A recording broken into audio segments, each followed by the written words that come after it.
We're talking so high, the aliens want us. Only on Leading Out Loud. We're in the aftermath of a powerful new moon in Libra. And we're talking about peace as a power move tonight. Leading Out Loud. Stay tuned. I don't just talk stuff and repeat stuff. I'm living this stuff. And you can thank me for covering your astro. Leading out loud. Leading out loud. Leading out loud.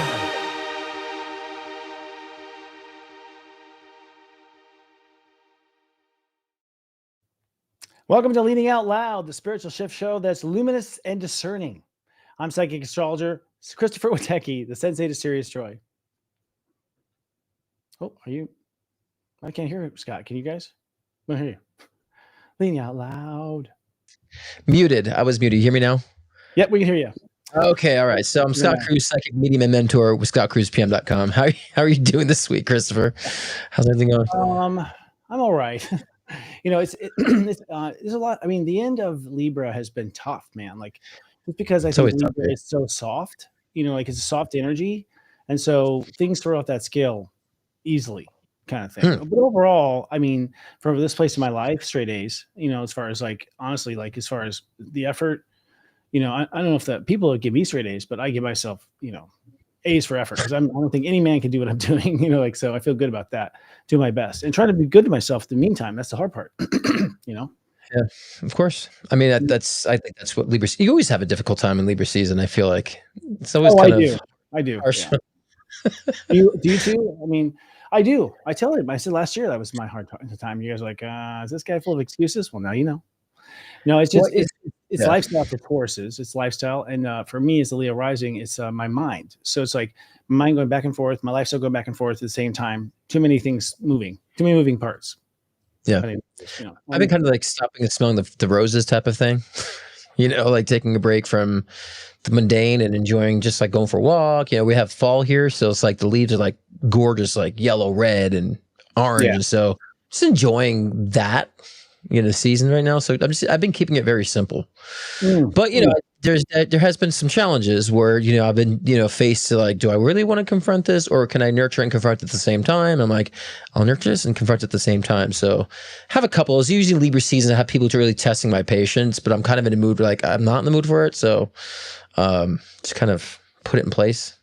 So I'm thinking I'm getting like ascension tests. Like these are tests like, for me too. That's I'm trying out for like, ascension school, I think. And so all the stuff, the classic stuff that goes back in history is like one last time in a way you never thought of, boom, kind of thing. And so it's like, whoa. But at this point, you can't spook me anymore. It's just like, okay. But I also feel this other calling too, where it's like, okay, that's it. For me, I don't know. I work so much, as you know, that sometimes you just get bored and you need something to like kind of like make it exciting again. And so, sometimes I like it when the world just challenges me everywhere. Because I'm like, sweet, this is going to be, now I can focus and I don't have to worry. It actually motivates me. Sure. When I hit a challenge, I'm motivated. It's hard to stay motivated when things are going great, actually, for me, because I'm a fixer. When things go great too much, I get a little bored. So sometimes I feel like I crave a little more challenge. I crave something to like push me into like mode. I don't like to be, I'm just not, like you said, not in like thinking mode or projecting mode or so, and that's creative. And that's to me being creative. A lot of people say creating reality. I'm like, creating reality means that you're actually taking these experiences and you're turning it to something unique in your life. And so I think we're not having those challenges. We're not being creative so much. Well, we went into a lull energetically. I mean, first of all, I haven't seen Hollywood be creative in 20 years. Like, we're not being fed anything new or interesting. Like AI is the latest thing we've ever had. Like, we have not had anything new. We've been thinking along the same terms for forever now. Right. So that's part of it. I think the planet, though. I mean, energetically, all the planets. It's like we were coming to the end of a cycle, so it really wasn't about creating anything except an exit. Right. And creating a nice close to this story, to close to that story. So. But I actually have, I mean, I can't remember, was it the eclipse? It was the eclipse. The last eclipse, I was just like, bing, like suddenly just turned on and my creative self just went, whoa. But like, unfortunately, I don't have the time. So like now it's like creativity is like, be able to sit down and create something fun, like what you did at the beginning of that video, by the way. Good job with the video. Just so you know, good job on the video. That was good. I'm having you show me Grok and I'm like having a blast with creating a whole bunch and stitching it together and editing it. So I mean I've been so in that creative mode. You know what? We're gonna have to. We should start rating the AIs. We're like, okay, Grok, that makes you a 3. Ding. ChatGPT, I'm sorry, you 2.5. Boom. Gemini, you're not even on the map. We should. Someone's got to keep paying attention to it. And the thing is like Grok just did kick ass, man. Like they created this, video engine that basically you take a picture, you put it in there. I'm a full like super Grok, like I don't even know what it costs me, like $20 or $30 a month, but I don't care because it's a profession that we need this. These $30 a month, 23. You got it for cheap. It's $30 now, and they even have a plan that's $300. For like the super. I think you just can do like anything unlimited with the 300. If I can do a feature film, I'll pay it. If I can do a feature film, I'll pay it. You probably can. You probably can. We might have our little time limit lifted. We should look at that, what it costs. It's a write-off. But we're at a point now, you guys. If it's like you can, we saw that. I mean, he won't go into all detail, but like you basically type in a sentence, like you say you want this to happen to the picture, and it does, and it looks realistic. And so we're at a point now. I was talking about film school because in film school you had to like draw every single frame because I was going to be a director. I was like, God damn it, I hate this. Like have to draw every frame exactly, and I'm not an artist. And oh my God, I think to myself, oh my God, I can basically shoot a little miniature version of the film nowadays with AI. Each one of those being the your layout for the film. So it's crazy how much we're leaping. So if you imagine it now, you can have it done. Anything you imagine can just be done. Anything. Yeah. So it's like whoa. And pretty realistic, and a little bit of humor in there. Totally. I think this technology has been out like decades ago. We always get it late, right? As the world society, we get it so late. They've been having this for a long time. I just think the whole reason for that is not so much for an agenda, but they have to it takes a lot of processing power and to do these things in these servers and to cool it down. And so they have to find ways to be efficient, for all of us. So I think this is all recent. I mean, anything we knew about it years ago, we knew we could do it. We knew how to do it. We had theories for a long time. And probably stole stuff from alien crafts and stuff like that, but I don't think we had the it's the manufacturing that's a problem. It's like all the chip manufacturing over in Taiwan is really why this is all happening, because they they just don't stop with their technology to make chips, and as a result chips can be made faster, and every year they're made faster chips, right? Of course. And the factories that can produce them. That's the other part. You remember back in the 80s, the computer was like the size of a room, was only like 500 megabytes, and the computer's that big. Now we have like, gigabytes and terabytes and little sticks like this now. So, we'll get there. We had like a 46 meg hard drive. Yeah. Our first Dell. My dad went Dell from the beginning. He felt Michael Dell's stuff. He's an engineer. Crazy. Well, we're in this place now, and it's fun. We're going to have some fun. I think it's time. Honestly, this is like sort of where we're going with this. I feel like, I don't know what it is. It's totally eluding me. I might get my own problems that are hitting me, frankly, my own challenges. So like now at this point, I'm like, Earth, you have problems? Oh, okay, fine. I'll come out of work and talk about it. But I got my own shit. I don't know. Now I'm wondering, is the frequency wars that everyone's own shit hits them? And it's not something global. Is that everybody gets their own crap come on them? Because that's interesting. For me, I'm passing tests, man. They're coming left and right, and these are themes that go all the way back to the beginning of my life. And so I know this is like a final. I'm getting finals in. Yeah, and that's interesting spinning. So everyone's like the global, agenda. It's like, what if it's our own karma that we're living that's creating all these results, and it's really us? And when we have our awakening and our enlightenment, then all of a sudden things do actually change magically and quickly. So I think that's what we're going to experience. I think that is a real awakening. Is that we've changed so much, we've altered so much. The things that have actually been rendering our limitations just kind of like snap out and disappear, and we'll think it's magic. We'll feel like it's a resurrection, or a rapture. We'll feel like that, but it's just like we've shifted so much that I think that these limited paradigms just break, and I think that period for me is what's going to be kind of magical, more metaphysical, more like 5-6D, because I think we'll start seeing a lot of slippages like that, at that time. Well, I mean, I'm a person that's always gone the extra mile to make something work. And that's really turning out to be a bad idea, in the long run, as I'm like, my wisdom is going like, why why are you bridging yourself to a crocodile? Why? Like to myself, but the thing is like, I think I'm at a point now where I'm like, no, I'm not gonna, like, it's okay that, I can't relate. It's okay that I can't relate. It's okay that because I always worked hard to relate to everybody. I've had that same problem my whole life, and I realized you can't relate to everybody. And even if you could be so keen and so refined on your approach, there's always gonna be somebody that's gonna not take it the right way. So, I had to really kind of understand that part, and I always want to help everybody, get through to everybody. It's like it's just not possible. It's not realistic, And so that's a kick in the nuts. That's a kick in the nuts of someone who wants to help and and mentor. It's a kick in the nuts, but it's something that's also freed me of that responsibility, and that's just happened just recently. Someone I was giving so much care and nurturing to someone, and they spun what I said out of context and kind of demeaned for my approach. I'm like, what? And so, and I didn't get upset. I was just like, look, I had to re-explain, and this is what it is, so if someone doesn't grasp it, you can't blame her. You can't blame yourself for that, and I think there's something that where I used to blame myself for that, and so that's Libra seasons helped me change a lot of that aspect. I think guilt. that everyone around you is a reflection of something you're working on. Yeah. So everyone you draw on, so you're working on something with that person. You don't realize that you're kind of both playing roles, and it's a reflection of you anyway. So it's like I think you just go from awareness where you get caught in like playing it with them, and then you go, wait, why them? And you realize, oh, there's a step behind this, which is and what I've learned, the step behind it is the way you treat yourself, like the way you respond to yourself, is actually I'm finding out. I think the magic, golden pixie dust that makes things happen, because we thought it was always out here, but if you just respond in here, and that's what I've been focusing on. I mean, so I've been trying to practice my own preach, really, honestly, because I've had a lot of stuff come in and I've had things hit me, and now I finally stop having to practice what I've told people to do, because I was going through a real smooth period there where it was an issue, but now I'm having to eat my own medicine, you know what I mean? Which isn't bad. Actually, it's cool. And then, the producer is like, oh, this is great. We've got documented me using my own stuff, but I really am in a place where I'm like, thank God I was able to channel this stuff.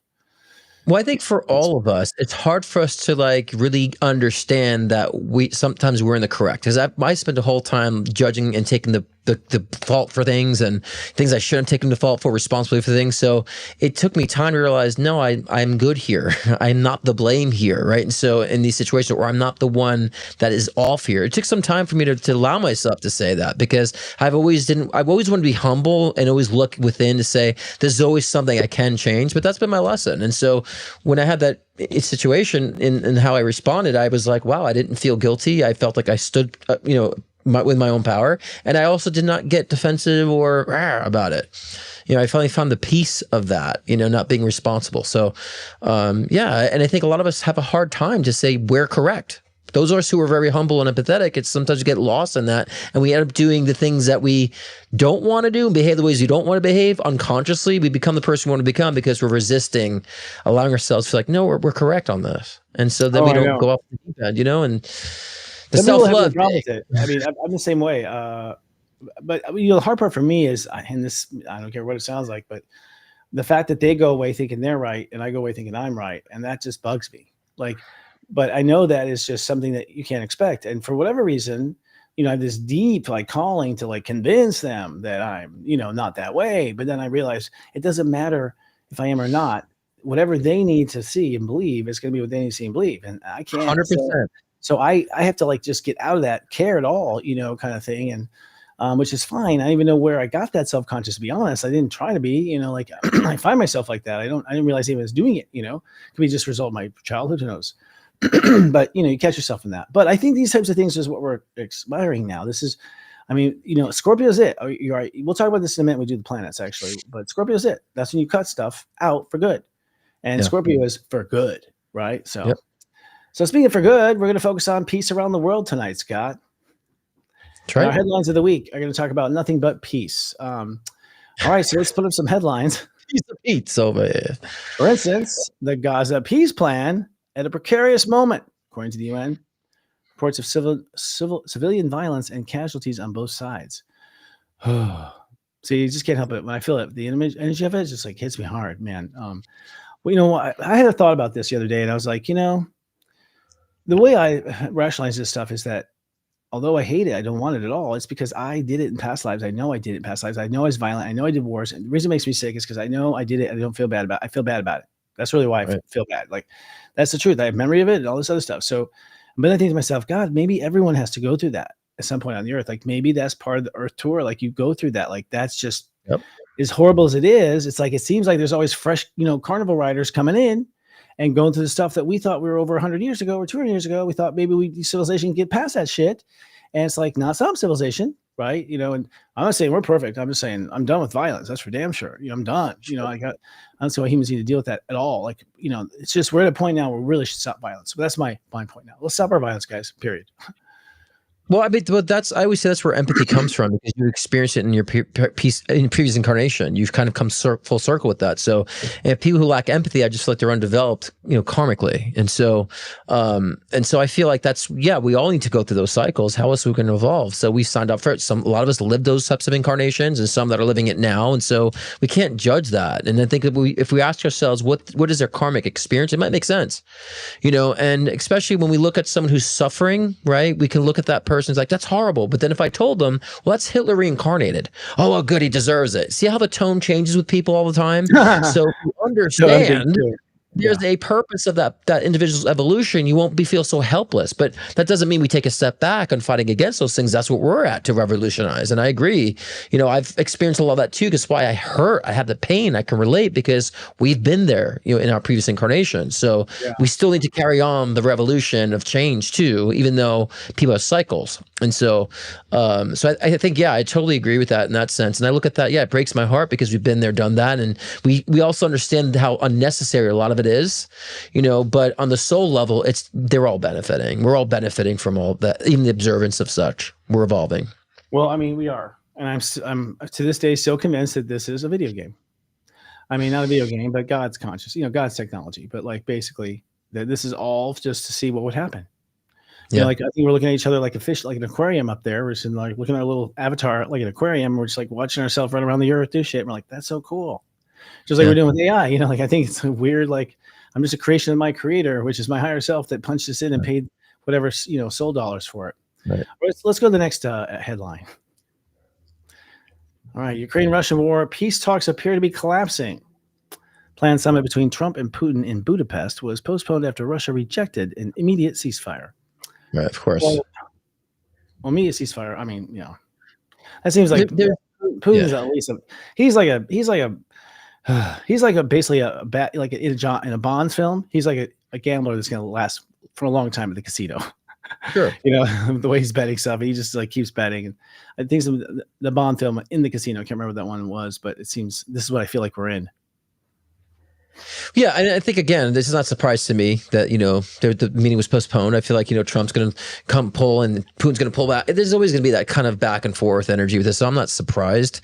But, there's always going to be a postponement for peace. There's always going to be a fight for peace in this situation. So, I'm not surprised about that. And a lot of people say, there's more violence now than ever. I'm like, I don't know. We used to like hang people, stone people in the middle of the courtyards. We used to behead people like naturally. So I think we've come a long way. I just think people are seeing a lot more people being expressive of how they're feeling, and that kind of conflict that doesn't always interpret to violence, but we've been so much more violent in previous ages. So but I think that if you look deeper at what's going on here, we actually are on the road to peace. If we look a little deeper about how things are shifting and how people are more conscious now, even with the wars we're having, we're probably still at a low death rate, like compared to where we were like 500 years ago. People were dying at this time, like dying of and we're talking about peace. Yeah, but we're talking about peace now when it comes to these things. We're talking about peace deals now. So it's in discussion now in our consciousness, Well, it's expected now. It's expected. Right. It's exactly. Yeah. That's what's most important. Let's go to European countries for 100, Bob. European countries working with Ukraine to develop a 12-point peace plan. Okay. Key elements of ceasefire along current front lines, international monitoring, and rejecting major territorial concessions to Russia. Well, yeah, this is like watching paint dry. I mean, to me, whatever. And I don't mean to be disrespect, because our government is so screwed up here. Like, we are so screwed up in the United States. We know it, by the way. We know it. And we don't, we know it. It's just, so you're out there and you're looking at us like, we fucking know. We don't know what to do about it. We're not quite sure. We know how out of control it is. We do. And it doesn't get talked about or put on our news, but that we all know it. We all talk about it. And in Europe too, it's like, what are they doing? When I look at that one, it's like, just I don't know. It's really all one, big hoo-ha. Well, I think what's slowing us down is the fact that people like identified with their political party and who they voted for. So therefore, whoever they voted for can't do no wrong. So we got into this like argumental defending the politician. And I'd say, I don't care whoever I vote for, I hold under massive scrutiny. They better do what I wanted them to vote for. I'm not going to make excuses for them.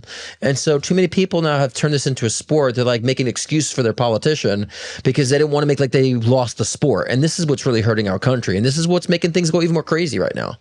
You know, and allowing these corrupt politicians to use our country as a pawn, basically, in their game, in their business. I'm just gonna keep saying it now. I've decided. I'm just gonna keep saying it. I think we need to fire everyone. I think the country needs to just fire everyone. I think we should just be like, okay, we're Congress, everyone elected. You're all laid off. We got to start over. We have no faith, and just who knows? Maybe take a year and a half to replace everybody. I don't know. We just coast for a year and a half and just replace it. I feel like I would start over, like scratch. There's nothing in the Constitution. Have you watched Congress hearings? It's like a Jerry Springer show sometimes. It is. How they're bickering. It's like they really talk. Have you watched England's? You know, they are literally like a Monty Python show. It's like, whoa, something crazy. All right. Our next item on the bid today is No Kings protests draw mass turnout across to decry Trump. Demonstration in U.S. cities described as largely peaceful. Estimated 5 to 7 million people attended across the U.S. That's a lot. I will say, like, we had one in Reno, Carson, and Lake Tahoe, and so we kind of drive through because we were going to Lake Tahoe anyways for some cookies that we saw someone make, and so we saw them, and yeah, they were very peaceful. They were like people cheering, dancing, and so yeah, it actually was. I know, like years ago they were saying peaceful protests when it wasn't peaceful protests. They were burning shit down, but in this case, they have been. People were handing out drinks and snacks, and the three I've been to were big, and they're pretty chill, pretty cool. They're all kind of like. That's so America. That's so America. We're like just handing out like little grocery snacks that we haven't even made ourselves. What's the water? Like they were so. Yeah, what's interesting about that to me is, this is Pluto is where it was in the American Revolution, and back then it was about King George, and the No Kings thing was alive at that same time, but it was actually England, which is the king. Now, we're accusing ourselves of being the king, the evil king that's gone down, and to some degree that's true. But I got to tell you. One king can't do it, guys. It's a network. It's a network of different people. Of course. Do stuff. Just so you know, it's never one king. And Trump isn't being stupid on his own. He's got a whole network of people being stupid with him. So he's not the only one to blame. He's got a whole group of people behind him. I think we should just get some popcorn and sit back and watch this thing. I think we should just watch it. I think our greatest power is to sit there and not comment. Yeah. I think honestly, you want to scare the shit out of everyone. Stop commenting. Just stop. Just don't let them guess what you have to think and say. Just let them guess. Let's just they talk about like 3 days of an outage or something, the internet going down. What if we just hijack that bitch and be like, okay, 3 days of not commenting. And we go, see what's like without us, bitches. Amazon, no sales. You know what I mean? Like, seriously, that is really like a moment there. Well, you hit them where it hurts in their pocket. You don't with the sales, you don't get any sales. That's how you really hit them in the nuts, with that. It's the fact that the people are united. That's what scares the shit out of them. Is that the people are united. That's what scares the shit out of them. Okay. And I used to scoff at protests too with these stupid things like, oh, well, they do, just people screaming. But I feel like it's more about unity now, less about like, oh, I'm protesting. It's just more about let's come together. And I think my tone changed on it a lot. I used to kind of like make fun of that, all the protests. But now I start seeing a little differently. I'm like, people just coming together, and I think that's a good thing too. So we should celebrate. Right.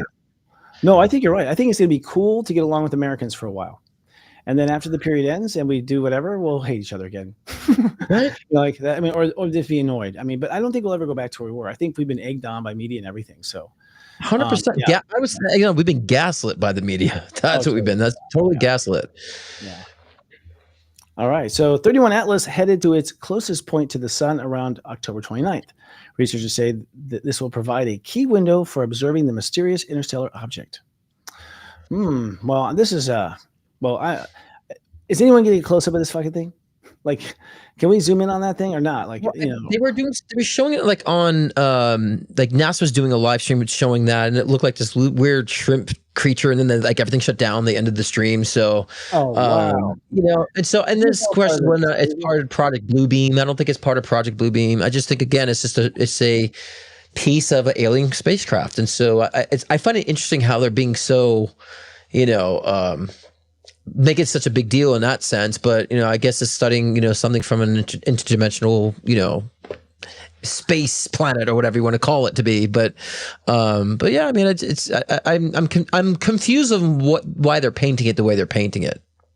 Oh, it certainly is. I mean, whatever it is, there's some sort of agenda. I mean, there really is. You can feel the agenda. I don't know what the agenda is, but there's, just this. We all know that this stuff doesn't happen very often, and all of a sudden it's happening more and more. These kind of stories and these kind of mysteries, and we're led to be mystery here, mystery there. They're talking about UFOs coming up from out of the water again on the news and like saying it's real, it's really real.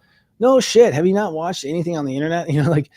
Are you really pretending that it hasn't been around, like floating in everyone's email box for 20 years? Come on.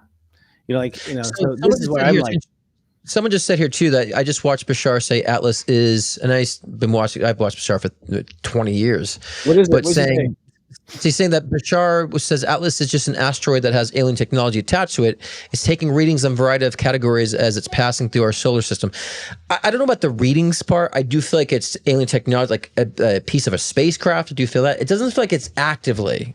I don't think they would need to have that.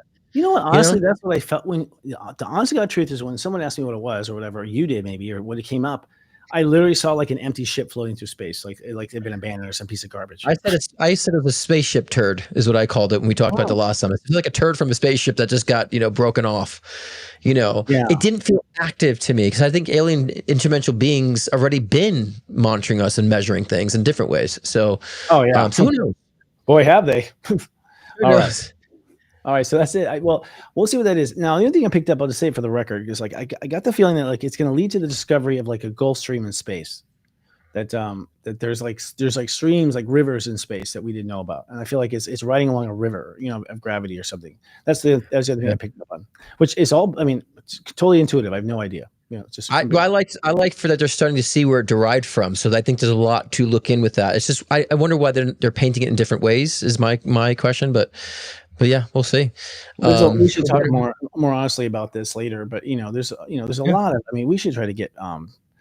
Let's talk about that on commercial. Actually, I'll try the on commercial. We'll take a quick commercial, folks, and we'll be right back. This Scorpio season, embark on a journey of self-discovery. Create your soul manifesto.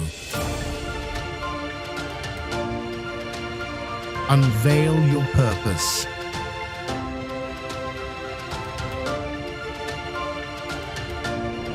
Live your truth. Welcome to 40 Days of My Truth and Purpose. Enrolling now, only at Sirius Joy Academy.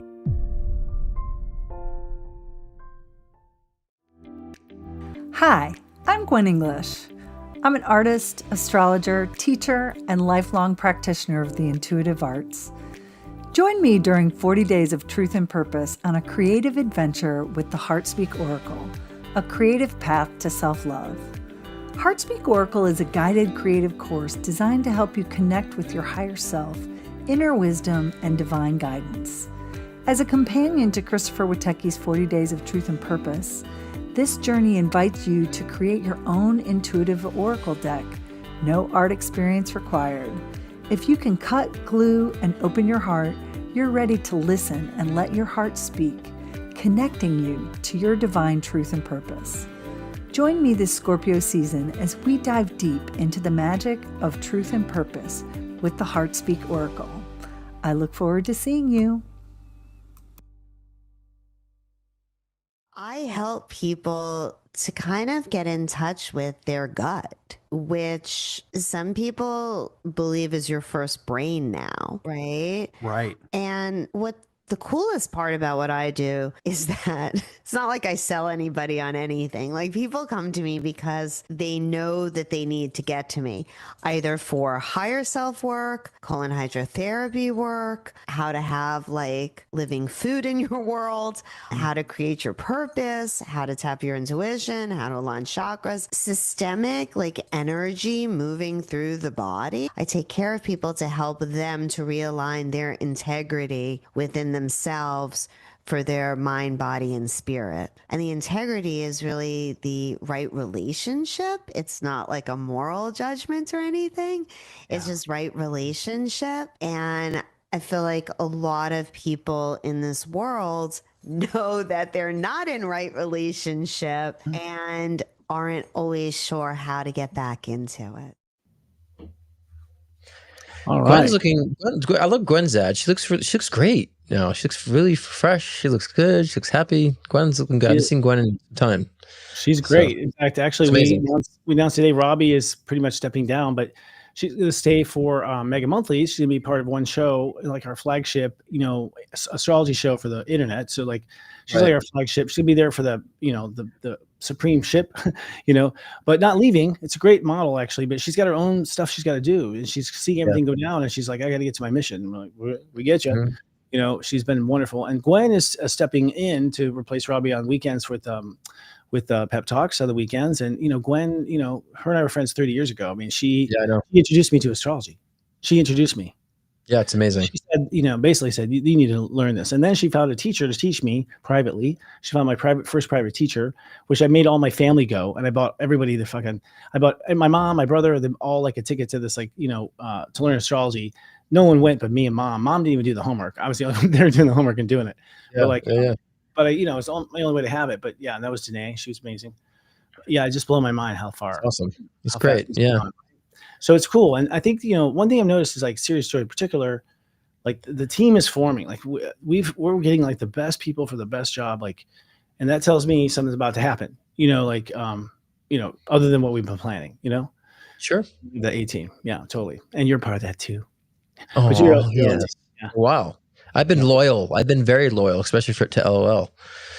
I'm like, nope, yeah, I'm not abandoning the show. I also do great, so no, I'm very committed and loyal. Oh yeah. Dude, we both are. That's a problem. So, all right. So it's 29 Libra. I'm on the edge of Scorpio, basically, as we shoot this. I think we might be in Scorpio now. I have to look at this, the planets. I don't know if we are. Someone can tell me. But no, it's later tonight, actually. But we're on a kind of killer bus here. We have this last week. We basically wrapped up the Libra week energetically. We were putting the finishing touches. And what is the Libra at the end? It's a relationship to the future. So it's like, is the future bleak? Is the future good? What is the future? Is the future something I'm regretting? Is the future, what am I afraid of? So, that Libra's relationships and like the highest high of relationships is what is your relationship to the future and your life, right? The big ones. And we had a new moon at 28 degrees yesterday. And this is the first of 6 new moons at 28 degrees.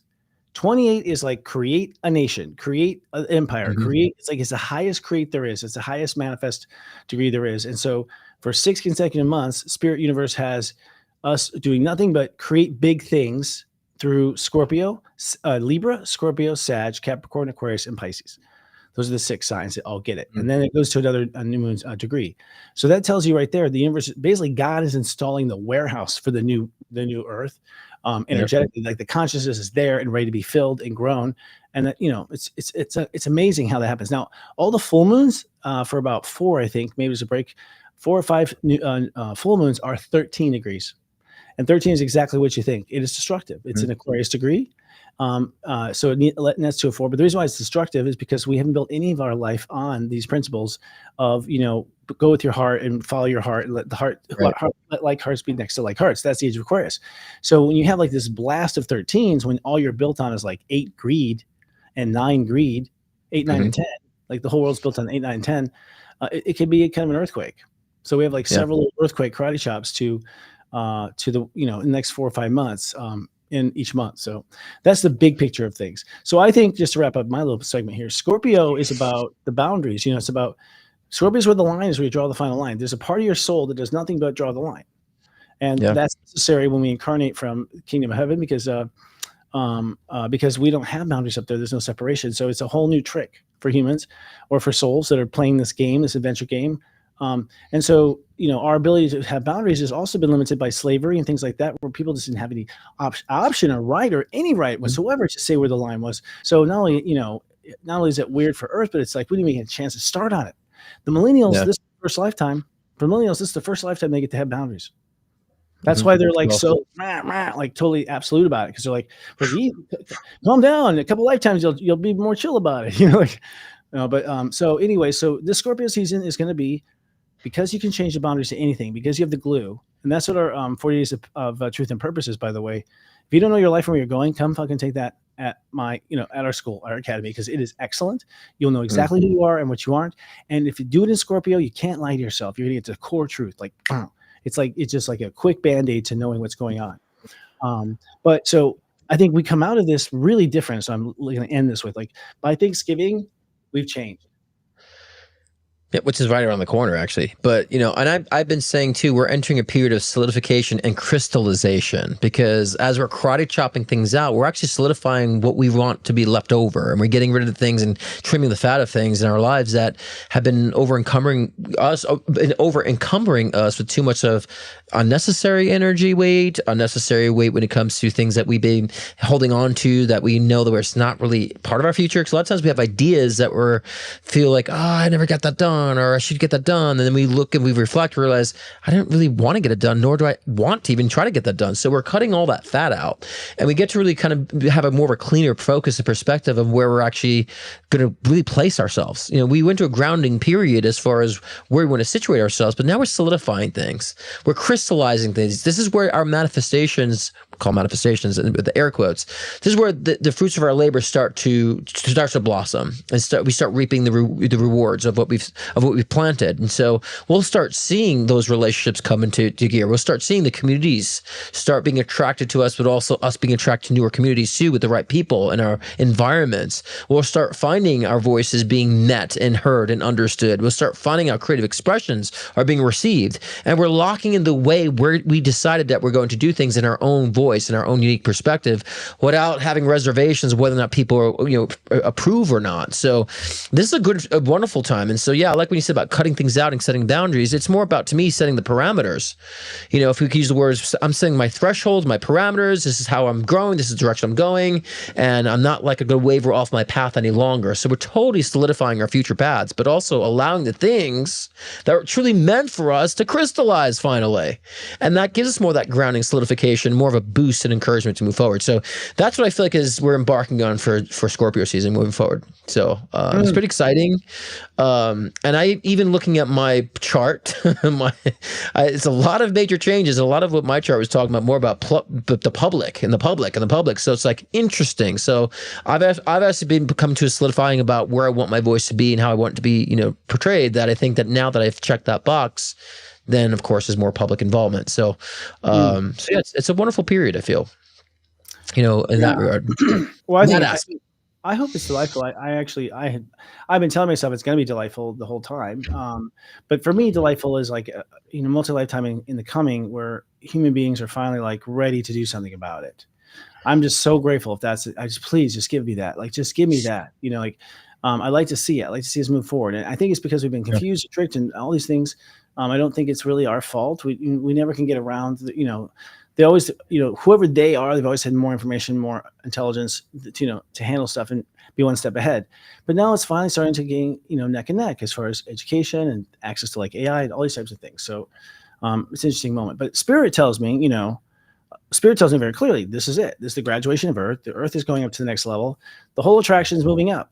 I know people know, but it's like, part of the job of this whole game that we're in, this, the simulation, is that heaven like made it like from the beginning, like a cell, and then let it start growing on its own. So it just grows on its own. And so if it's going to grow faster, it's going to take really wise souls that parachute down in, share their knowledge, and grow the damn thing faster. It doesn't happen from like God, like hovering over and like making it all grow. Right. Exactly. We go in with intelligence. We go in, we incarnate. The people get smarter. The people are tied to the matrix. They're tied to the game. So the smarter the people are, the smarter the game is. And the game is going to go to the next level. That's what it's doing. And that's what 5D is. It's like more resolution. Just like we went to AI, which is paradoxically weird. It's like, holy crap, I didn't really put the two together. It's like, oh, when we go to 5D and Age of Aquarius, we get AI then? Oh, that makes total sense. How do we do when people would ask me when I was a kid, like, would you believe in creation or evolution? I was always like, both. Like, there was created and things evolved. It's kind of all is true. And so yeah. And again, people are so afraid of AI. I said this last week too, but I'm like, as machinery is evolving, we have to remind ourselves that we are evolving too. And so now is the time that we need to be asking ourselves, am I seeing things through an expanded view of consciousness, or is it still very mundane physical 2D? So if we challenge ourselves to at least reflect, if we're using expansive aspect of consciousness, we'll know when we're not, and then we'll know when we need to start doing so and start looking at things from a more higher dimensional 5D, 6D, whatever you want to call it, perspective, so we can see beyond, right? And so I feel, this next 5 years up to 2030, in order for life to be easy for you, it's going to require that you have intuition. It's going to require that you be psychic. It's going to require that you're going to be empathetic. If you're not tapping into those abilities and those traits that we all possess, you will have a difficult time moving forward. So that's why I'm trying to help teach people intuition, teach people how to tap into their own energy, Yeah. As I do in my own way. Yeah. What's that? Everyone is, look, guys, you're all psychic and you're all telepathic. The problem is that you are dismissing it as your thoughts. That's really it. You just keep thinking it's your thoughts. You think you have one category in your head and it's thinking. And it's like, actually, no, very subtly, they're not the same. They come from different places inside you. They feel different inside of you when they go off. They come out of nowhere sometimes, or sometimes they're logical. Like, you learn the pattern of your conscious. You watch your conscious, you start to see the patterns, like, wait a second, and you realize there it is right there. And once you can find it, then it's always there. It's like, it's never been wrong once I found it. It's always been correct. And I can't believe how accurate it is. I mean, for me, it's so accurate that it's like I always get exactly the answer I want. Now, it doesn't help me, believe it or not, to get the answer I want, because I'm like, oh shit, how the fuck's that going to happen? So when I find out the truth, I don't still know what to do with it. You know what I mean? But it really is something that can be perfected. I think that the next generation of kids are going to fully remember their past lives. They already are now. Parents are talking them out of it, but like, I hear stories all the time. I mean, my friends who have young kids now, my friend Kristen, she's got a son. She's like always sending me little things of like, look at that, bro. Like that the kid was aware of all that stuff at a young age. And you hope for that as a light worker too, that your kids are aware like that. Yeah, well, mine was so accurate, I made a career out of it. So yeah, anyone can. So, it'll be like a point where it doesn't matter. It's right. Like, so what I'm saying is, we have to know that the whole fear of AI stuff, that if the machine is expanding, we have to understand we are too. And so ask yourselves, you don't feel it, how are you expanding? And we could be more in tune to how that's happening, because by 2030, I've been saying this for a long time, psychic ability will be confirmed. Again, it's been confirmed. It's just been suppressed. It's been confirmed in 1940s, but it's suppressed that information. We use it to plan wars. We use remote viewing to plan wars in the CIA. Remote use, target, every day. Like our government uses it to fight wars. Okay, that's all you need to know. It's like that's all you need to know. Like, but the thing is that when everyone's aware of how to do it, like suddenly it just everything changes. I think that is really the breaking point. I'm thinking, what really tips the scales into like Age of Aquarius, and it's like proof of afterlife.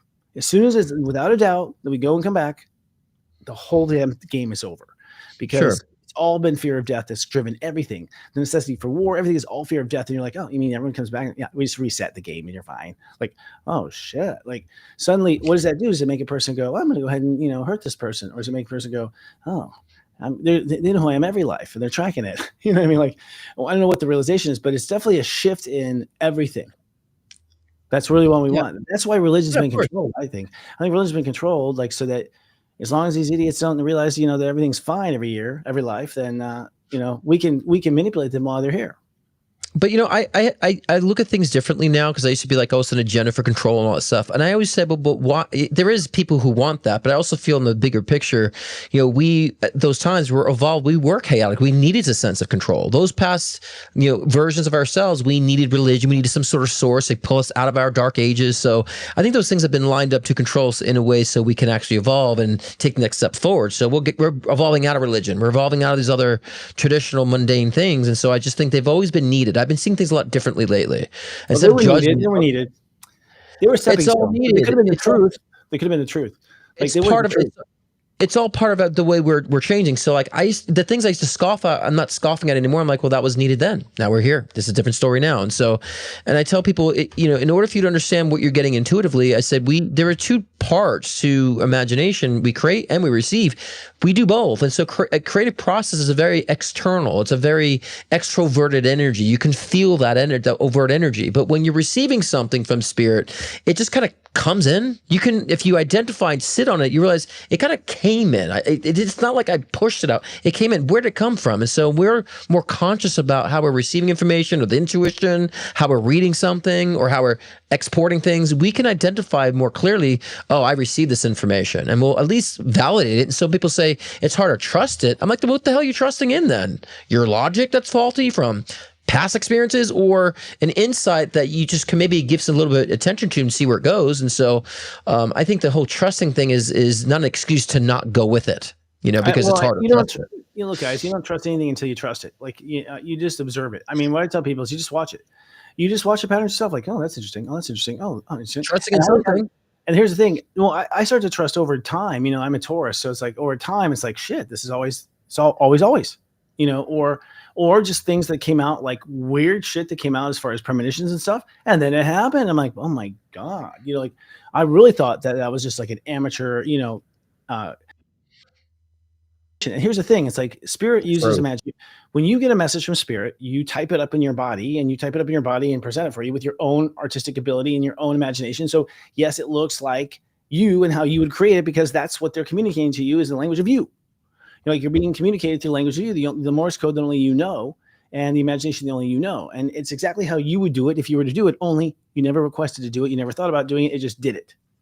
Well, yeah, your energy is creative and also receptive. We just have to understand our duality and at least the multidimensional aspects we have. But, it can be difficult to tune in, but, that's why I do offer Intuition Builders courses on my site too, as well as live readings and mediumship sessions. But also I do my live shows every Thursday. Tomorrow I'm talking about Hauntings Decoded, the differences between ghosts, spirits, all that great stuff. It's perfect for Halloween season right now. So I'll also be doing live readings as I always do every Thursday at 6 p.m. Pacific time, 9 p.m. Eastern time. Join me tomorrow. And of course, if you want to book a one-on-one private reading with me, it's scottcruzpm.com. And again, I do offer live readings, mediumship sessions, and also, like I said before, Intuition Builder courses to get you in gear to understand what your abilities are and how to harness them. So check me out either tomorrow. Is that a Halloween costume? Yeah, it's a Lucifer type of costume. Perfect for Halloween. Yeah, let's check it. All right. That's not my regular wardrobe. No, it's. Do we have a commercial? Do we have a commercial or do we not? If we do, we should roll. Nope. Scott Cruz is popularly known for his life-changing one-on-one readings to also guide in your soul ascension journey. With life readings, get insight into your relationships, career, health, trauma healings, past life regressions, and more. Want to connect with a loved one who's transitioned? Scott's mediumship session can be the gateway to you and your loved ones in spirit, bridging the gap between the physical and the spiritual realm. If you want to enhance your own psychic ability, Scott's Intuition Builder session can help expand your psychic and mediumship abilities. So sign on to scottcruzpm.com to book your own personal session today.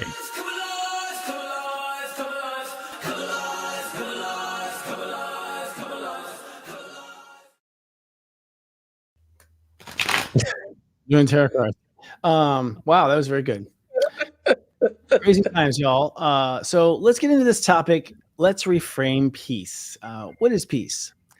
And so our EP suggests that peace isn't passive. Peace isn't passive. Yeah, and I think that's a good way to think about it, because I think people may associate peace with like no movement or no progression. And I always say, when I'm at the most peace, I'm the most productive. Like I'm not sitting back. And so like peace just means you're at a nice resolve. And peace doesn't mean you're jumping for joy. Oh my God, I'm so excited. Like that's also energy that's out of alignment. Peace is this very solid grounding energy in that sense too, but also connected to spirit. So yeah, I find when I'm in peace, and I'm sure when you're in peace, like just you're most productive, you're most creative, most effective, so yeah, it's not passive. We're not sitting back. And I'm in at 9. I'm never at peace. I mean, like it takes motion to calm me down. It takes motion to calm me down. I need to be calm down. But that's what we're saying, Christopher. It's not passive. So if motion gives you peace, that's it's not passive. That's a good thing too. No, I agree. It's good, but I don't know if I've ever felt peace. Peace is not compliance without justice isn't sustainable. Peace is not But wait, compliance. hold on a second. Hold on. You said you didn't feel peace. What do you think peace is? Peace is the ability to be at rest. What do you mean at rest? At rest means that you have no need to move, no need to act, no need to do, no needs. You are completely without any energy requirement of yourself or the world of you. You're left alone to just be yourself. See, my definition of peace, no triggers. My definition of peace is that I'm an acceptance of what is and unaffected by it, right? So that's my peace. So that means I can do whatever I want to do. I could be vocal and be at peace. I could stand up for things and still be at peace, right? And so I think that even inspiration is peace. And so I think that we all probably define peace a little differently, which is why I want to stop you on that, because I define it differently. And we all know that peace energy is like you said, no conflict, right? It feels like it's resolved. It feels whole. And so I found my peace through, again, objective, unaffected, and not trying to critique everything that is, and everything's bad. There's an agenda. It's like, it all has its purpose. And when I know this, I feel like everything is perfect. Everything is doing what it needs to be done. And that's my peace, and I could be loud and express, be at peace, or just sit back and be at peace too. So I think the reason why I want to say this, because we all have a different definition of it. True. And, you were actually giving examples of what brings you peace, and so I don't know if that can be the actual, what peace is. It's like, so I think this, obviously we're uneducated and we don't have very much, common knowledge in the country to talk about it, because we're crafting it for the first time here. It hasn't been something that's been an option, But I think the reason is because everyone is defining peace in a different way. I think that's why I wanted to bring that up. I think that's why we're not experiencing that. I don't even think we realized we lost the peace until, kind of like suburbia America. Like, I think my grandmother's generation was in peace. The whole country was in peace. Basically, Washington, Jefferson, all the forefathers, they're all in total peace. It was just nothing but just beautiful wilderness and a 5-mile walk to your neighbor. So I was like, you're pretty much always in peace, always. Mother Nature took it all away, made it happen.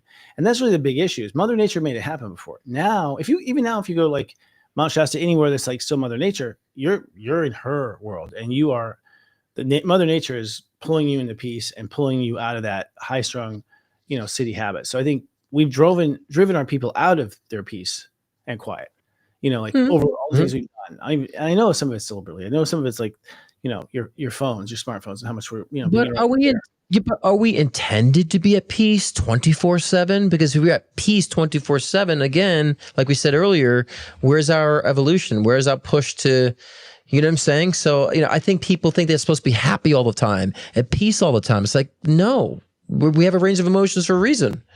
And so, I think that people judge themselves because not peace all the time, or at happiness all the time. And I think you're not at peace if you think that.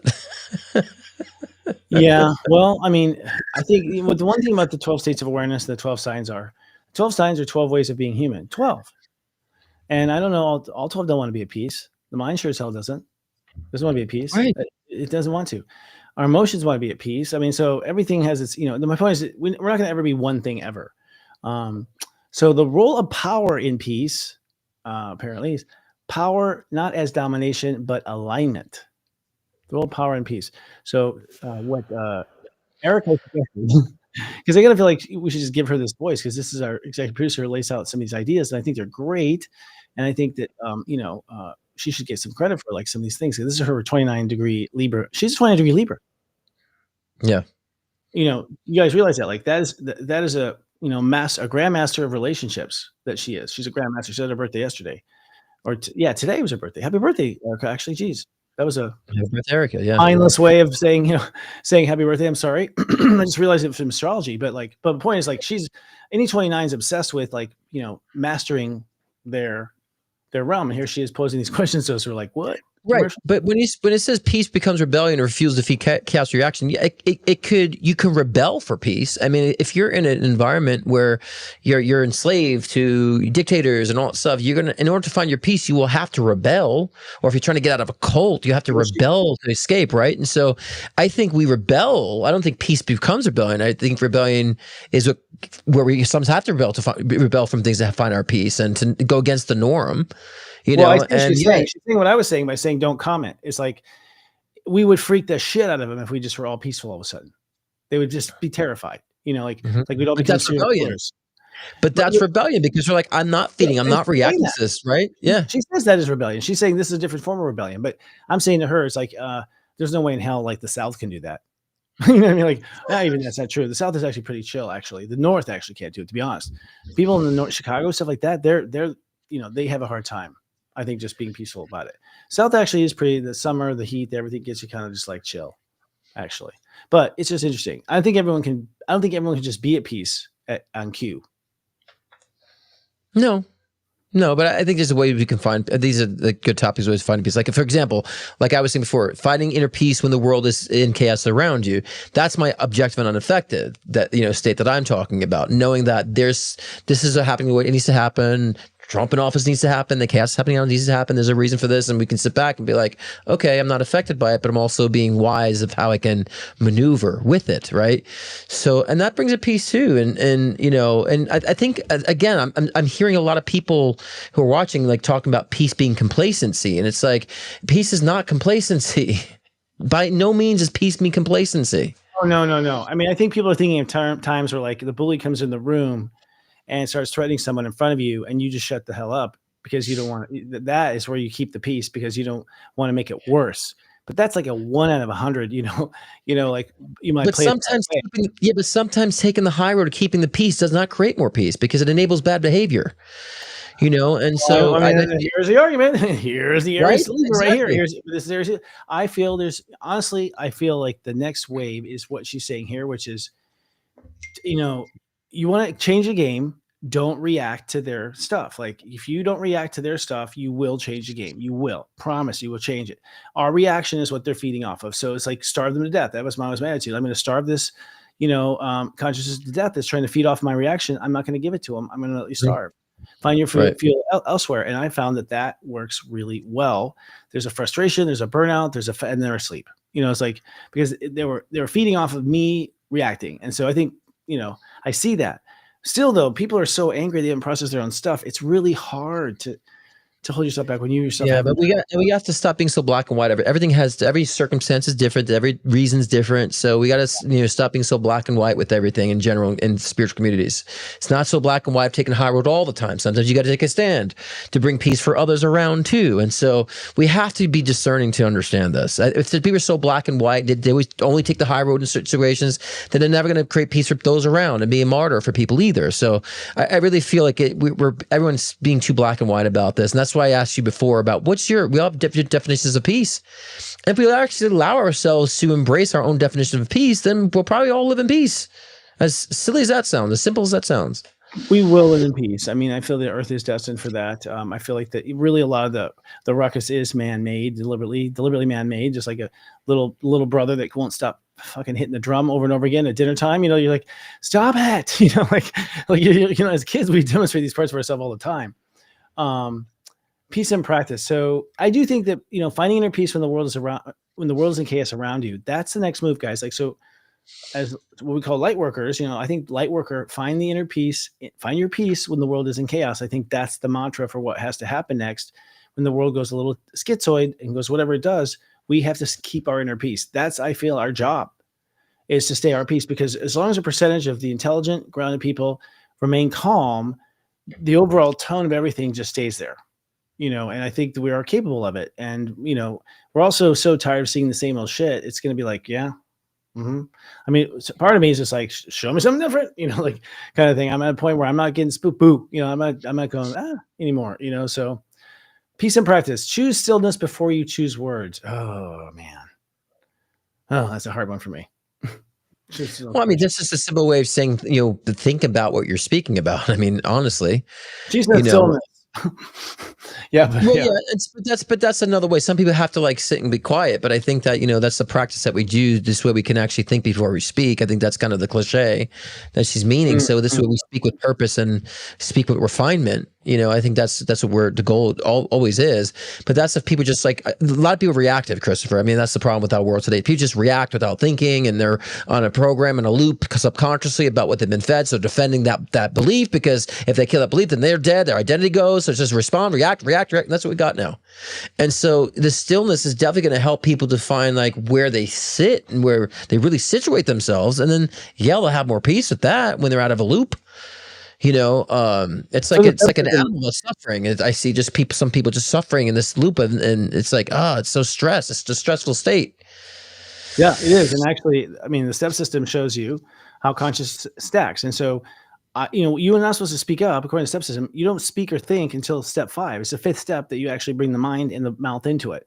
And it's the 9th step that you actually do something about it. So we are bringing the mouth and then 9. We're going 5, 9, 5, 9, 5, 9, 5, 9. Well, you were just describing as 5, 9, like mind, ego, mind, ego, mind, ego, mind, ego. The ego pisses off, the mind takes off. It's like two people fighting, and the ego barks, and then two dogs are barking. The mind barks, and then the ego barks, and then the mind barks back, and the ego barks back, and that's what we're just back and forth, back and forth. Yeah. All right. Yeah. Yeah. That's it. We've solved everything. So yeah, stillness is hard for me, but that's my own thing. I'm kind of like, I don't know, my energy has always been off the hook. Like it's just like I just want to fly like a hummingbird. I just want to do create rituals that regulate your nervous system. Breathe, nature, meditation. That's me. But look, and I tell people, if you can't be still, at least process shit. Like, at least be objective. And I always say the solution for the final thoughts here is to really do things consciously and ask yourself, are you doing things unconsciously? If you are, to be more conscious of what you're doing. A lot of people eat unconsciously and they wonder why they're getting away with their health is bad. Be conscious of whatever you're doing. I would say that's always the goal in whatever you're doing, because sometimes our brain gets stuck in these loops, like I said before, and we're just kind of repeating things unconsciously and saying things unconsciously. And so that's the key to peace. Conscious of how you feel, conscious of how you're treating others, conscious of how you're taking care of your body, conscious of how you're participating in things. And I think once we are aware like that, then we understand where we stand and where we need to go and how we integrate with other people. So that would be my final thoughts on it. I think people aren't interested in themselves enough. For one, that's part of what holds it back. But my final thoughts do with this upcoming week, because this is going to be the most intimate week with yourself you've ever had in your life. The most intimate week you've ever had in your life. This is the most intimate. When I say most intimate, you're going to get the most real with yourself you have ever gotten in your entire life. And that's mostly because we've cleared a lot of garbage out of the attic and out of all of our psyche. And so we just haven't had this clear of a view before. First of all, we just didn't have this resolution. But it's also because it's like an end of a huge era. It's a huge turning point for everybody. Everyone's done, and ready. And so when the entire population is done and ready for something, watch out. Things are about to change. So you have to know yourself. And that's where I'll say 40 days of truth and purpose. I'm not kidding. I mean, this program is designed to help you know yourself. And that's my final, word as far as serious joy is concerned. It starts tomorrow, and all you have to do is answer my questions and follow your chart. And it's very simple. There's ciphers, so you can just like interpret on your own. I have this little thing you just cipher and figure it out of what your plans mean and stuff. And you will see right there for yourself, step by step, where you're honest and you're being honest with yourself, and parts where you see yourself, oh my God, I just tried to dodge that. Why am I dodging that? And so you just see right there. It's like a simple test and education to purpose. So anyways, thank you, Scott. Final card is the Hermit card, guys. So that means that's all going in within the self. That's all looking within yourself. It's not about the external world right now. It's about you. So Hermit mode doesn't mean you isolate completely. It just means that you're spending more time in your own energy space. It's what I call wizard mode. And I actually pulled a card, and it's 2 of Cups, which I have no idea what that means. 2 cups. Oh, that's partnership. That's actually partnership and things coming together. So yeah, I think that with the Hermit card and the 2 of Cups, when you're focusing more on your own abilities, your own energy, you understand how to bring more partnerships in. So I like that came actually right after that. And so, partnership, and that could be with business, it could be with relationships, it could be so many other different modalities, but just understanding that you have a partner in crime is good. When you understand the self, you attract that easily. Someone can mirror and it's all about mirroring energy too. So, that's true. Yeah, he's right. Well, and that's how it's going to work when we get in. That's how it's going to work when we come into cultures. So I feel, and I'll just say this now because I feel like it needs to be said. Y'all, we're going to all find the people that we like to get along with, and we're going to hang out. That's what's next. I'm not kidding. That's what's next. You're going to find the people you like and you're going to hang out. And let me tell you, I'm starting to find those people, and I'm having a blast. Because I think that's the next stage. The next stage is really kind of a party phase. We're going to party.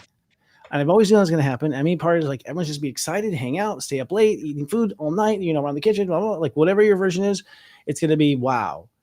Just being with like kind of souls. And that's where we're next. I think that's next. Yeah, sure. And and then it's in that space that when something happens there in that group, that's where we start to get the collective vibe. We're like, well, you're not messing with all of us, like suddenly there's this like, team, because we've been separated. So yeah, migration.